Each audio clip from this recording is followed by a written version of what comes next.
Howdy y'all, you got the Bulldog on the channel. I'm working late up here again, and I didn't film any of this.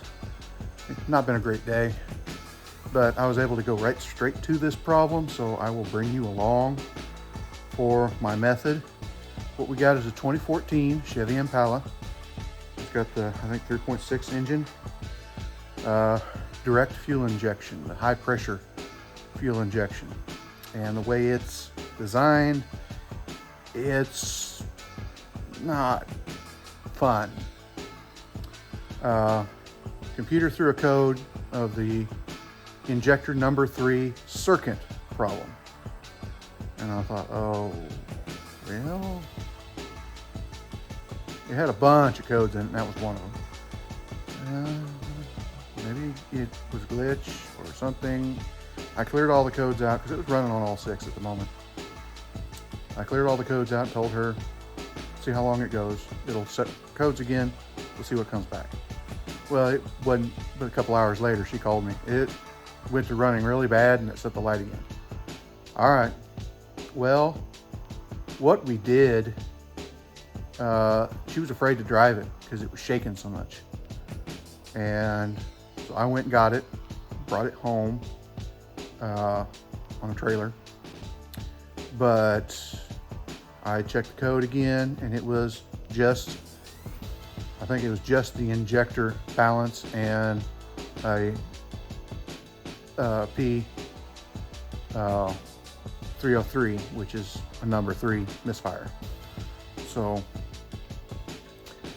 I knew we were dealing with something along those lines. I had stopped and looked at it on the way home, and I didn't see anything from the top side. So I knew I was going to have to start digging. I said, I'll cross my fingers and hope that we find a rodent chewy chew and I can fix a wire and call it. I don't think I'm going to find that. Here's what we're doing. I pulled the intake because there's the injectors down underneath the intake. You can't even see the wires to them. But it's got an injector plug right here. And fortunately, it goes one side, then the other. This is the back plug, 135. This is the front plug, 246. It had number 3 injector, so I knew I had to check this one. I don't have a wiring diagram. I couldn't find one online that I knew was for this, that I didn't have to pay for. So it kept throwing me anything, absolutely anything. I hate that.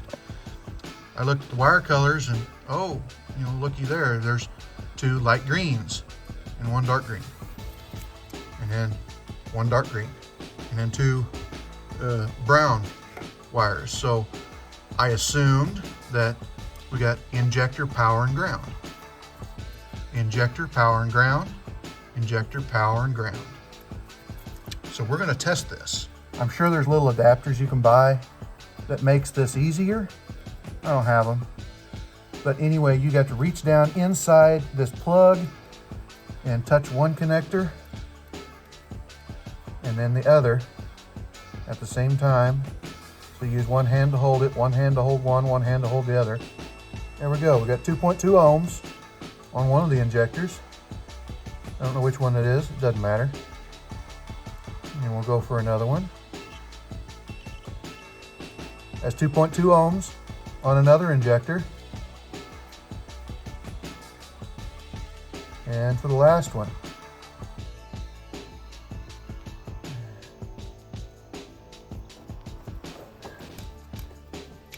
This is the one that's catty corner. Just to let you know, it's number 3. How'd you know that? And there's the last one. Completely open. So, we're gonna have to pull that bank of injectors out and do a direct test on the injector itself to eliminate the harness as a possibility. Maybe I get in there. There's a hole down in there. Maybe some furry little creature has crawled in there and munched on it. I see no nest of any kind, so I don't think that's it. All right, this thing's got a fuel line manifold that goes over the top, and it hooks to both rails and then to the high pressure pump that's driven off the cam right down here. And we need to take this manifold off. Yes, it's got high pressure. I just drove the car in. Break them all loose. We'll have to remove the manifold completely. Come on.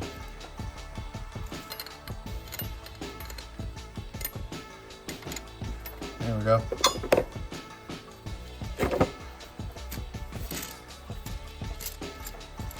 Pick this up. I said pick this up. I said pick this up. There we go. Set it to the side.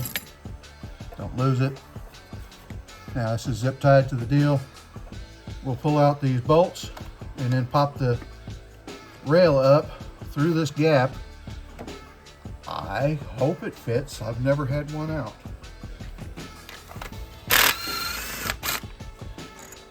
I assume these pop up out of there like the old style did.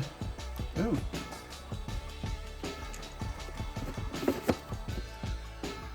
I think he needs an air filter. We got lucky on this job. She just changed jobs and is working at the same place her husband is. So, and they're working about the same shifts too. So they've got an extra vehicle now. They used to have to use both of them. It was kind of a chore whenever I needed to work on something. There. Something happened. Sounds good.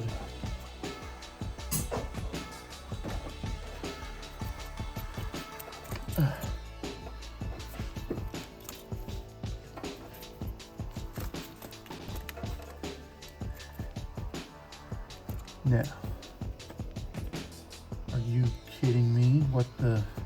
I think you have to take the bolts out of the other side in order to have enough room to get this thing up out of there.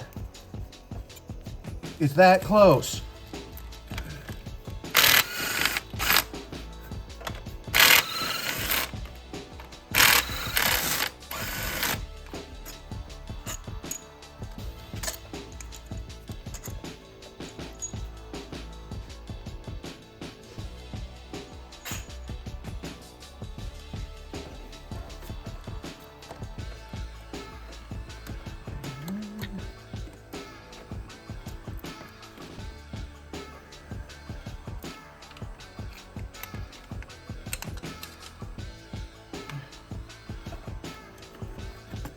There we go. And that's what the deal is. The plugs are hitting. They need to rotate.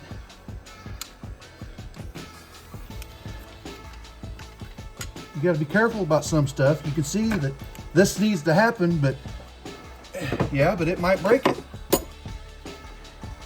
All right.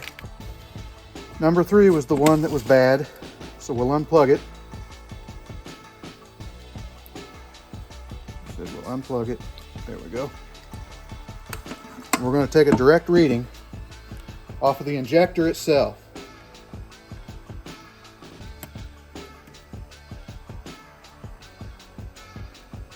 Okay, I've got an ohm reading on this injector. 9 ohms. Odd. Let's do a comparison to another one. Known good.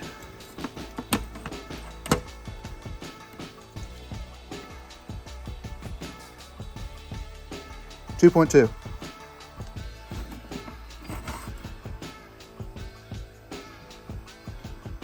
9 ohms. 10 ohms. Kilo ohms. Oh, okay. Mega ohm. Oh, it's auto ranging. That's why I turned it off, turned it back on.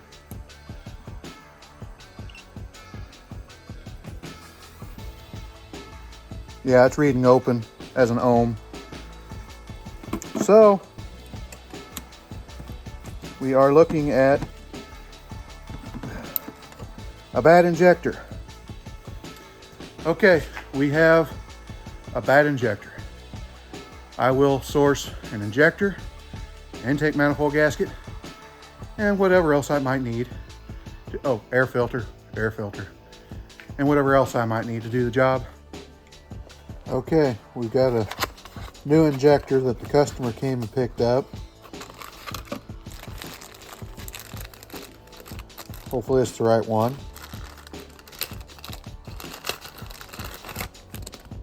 Popping this thing out, yeah, it can be a little bit of a chore, but basically you have this clip that goes on here and it spreads out and pops right off. So it'll rotate, but it won't come out. There. Freaking falls off when it gets to that point. All right.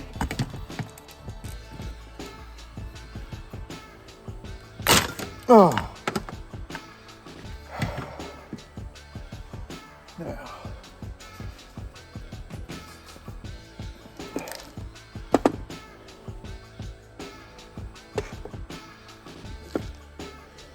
Put some kind of goo on it. Slick it up. Otherwise it'll roll that O-ring off and then you have a bad day. On top of whatever other bad day you're having. This other end, just a light skim of it, it'll go down in a hole in there. We'll clean them holes out before we put it back in too.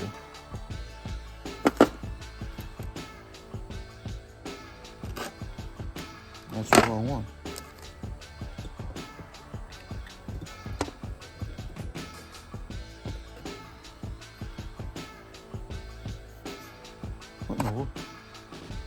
Oh, the lock has to go on this.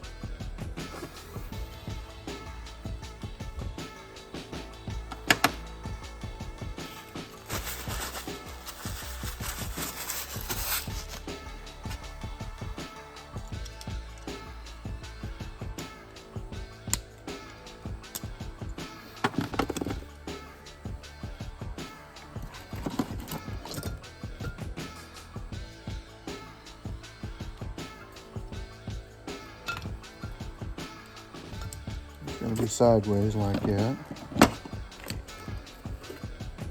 And that clips in. And this clips in. It went this way.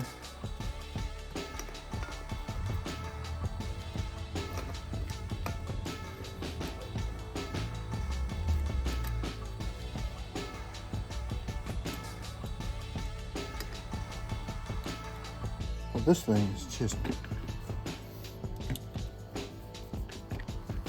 a lot more difficult than they used to be.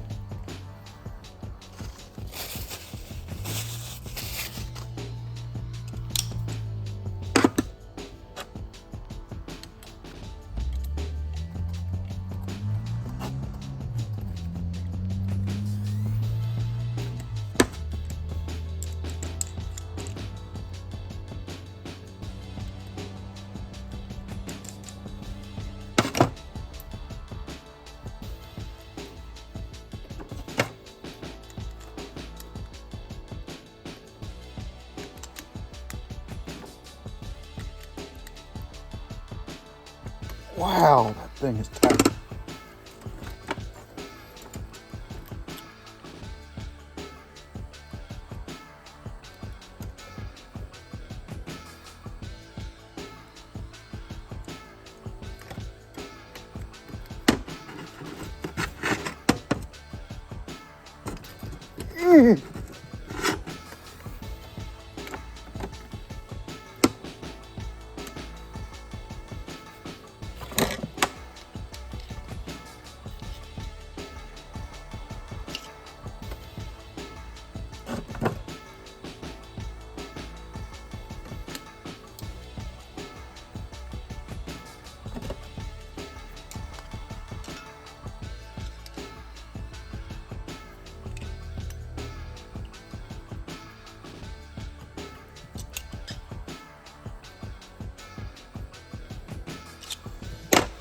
Well, I'm gonna give up on it.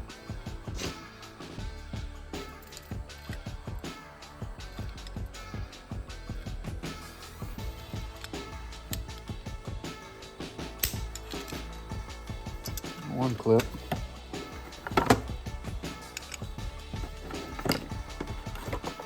Just gotta rotate it up around.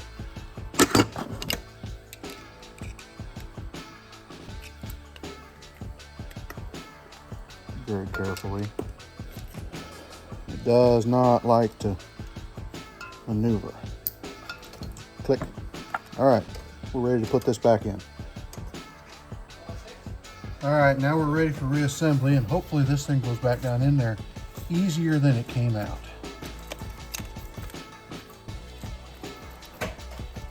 I found out why it's dragging so hard, because these locks will not allow the injectors to rotate, and they need to rotate ever so slightly to get down in here. Don't push down on it until you're going down in the holes. Okay, that's about there. Go ahead and put the bolts back in this side and tighten it down, and then we'll do the other side. All right, now going back together with the fuel lines.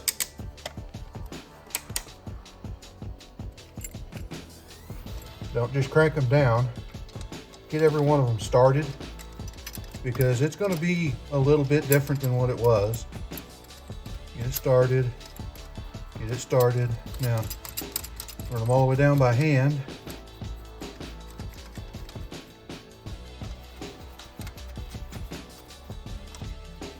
Right there. Now, you take your wrench, and they don't have to be breakneck tight. You just need to cinch them up pretty good. They probably have a torque spec on it, but I'm old enough that my elbow clicks whenever it gets to that point. Click. Click. Click.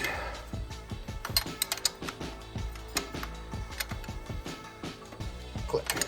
All right. Now, this customer requested a tune-up while it's out, which just spark plugs. And since you've got pretty much got to pull the intake in order to do that, wants it done right now. So there's not going to be any added labor charge to do that. I'm just going to go ahead and pull them. He has already bought his own parts, so we're going to do that, and then we're going to get the intake back on. All right, we've got our sound isolator back in here. We've got our new gasket on here. The injectors are plugged in. Plugs are all in. Of course, I didn't unplug the coils, but all the boots are on there like they need to be. We're ready to set the intake back on.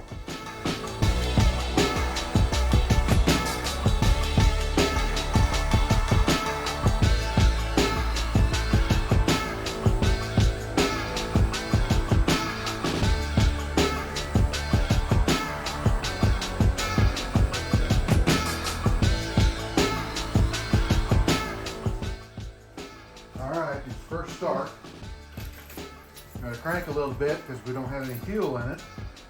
I don't know, maybe it'll fire right up. Probably not.